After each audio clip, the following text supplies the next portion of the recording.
had the most electrifying experience and I can't wait to tell you all about it.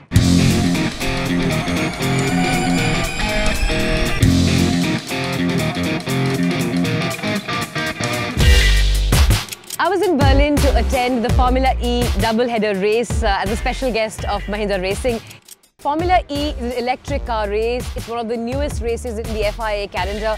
It's a street race. I've been to races where there's been a zebra crossing in the middle of the track, where there's been a lamppost inside the garage. The race takes place on a pop-up track. The track doesn't exist till the Wednesday before the race.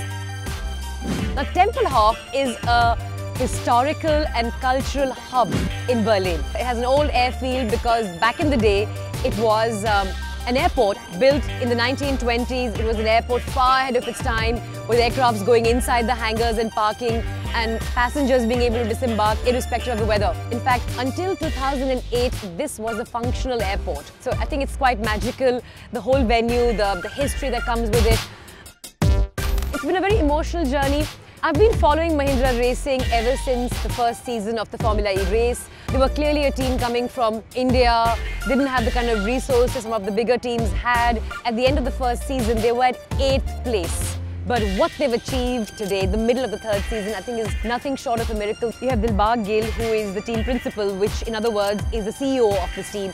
He is responsible for everything that happens. The chief engineer is Vineet, and I think this is an example of the best of India doing something shoulder to shoulder with the best from other countries. They have two very fine drivers, young Felix Rosenqvist from Sweden and of course Nick Heidfeld, who is one of the most experienced Formula drivers that there are today from Germany. The race is very different from traditional motorsport. It's a lot more about energy management than in other races.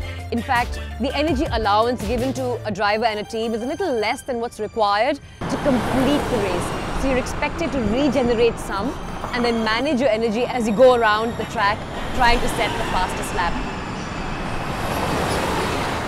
The race starts with a shakedown followed by a practice. Then they go into a qualifier. The qualifier is basically a straight fight to set the fastest lap time. The 5 fastest drivers then compete for Super Pole, which then decides the beginning positions of the grid. Each driver gets 2 cars. The race lasts approximately 50 minutes. The battery lasts half the race. So midway through the race, the drivers come and do a car change, which is something magical and exciting to witness. This is the only race where fans can actually influence the outcome of the race through fan boost. They're able to give 100 kilojoules of additional energy, which the driver can use with his second car when he wants to make an aggressive maneuver to do defense or offense or whatever it is that he needs. Beauty of this race is it happens in the center of the city. It's a race that involves the whole family. A very interesting thing that accompanies the race, which is called the E-Village, where there are a variety of things for the family to do, especially children. And it's a great place to hang out. A lot that's coming up in the world of technology, in motorsport, in electric is actually visible at the E-Village.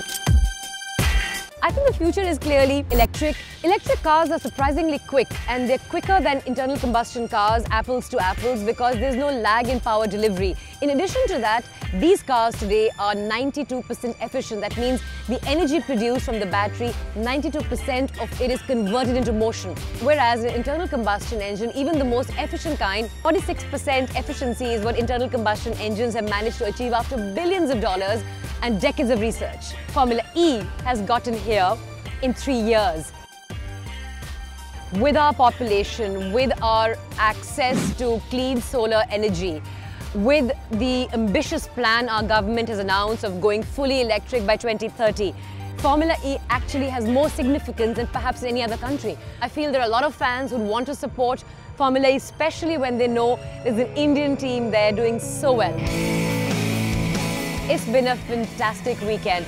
We've had a double podium yesterday, and today we've had Felix finish at number 2. I think this has been a historic race weekend, not only for Mahindra Racing, but for Indian motorsport in general. And to hear the Indian national anthem play when the trophies were being given out was something special.